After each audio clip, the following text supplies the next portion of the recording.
Kapag may mga balikbayan na nagsasabi ng ang mamahal ng bilihin sa Pilipinas, napapatahimik na lang ako.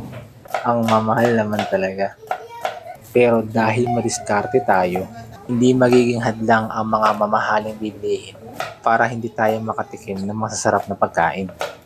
Kaya ngayon, magluluto tayo ng pritong isda with best supporting gulay ng bayan, ang talong.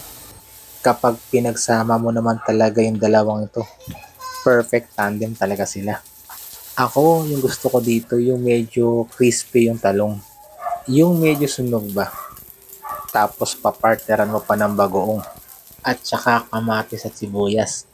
Mararamdaman mo talaga ang pagiging Pilipino.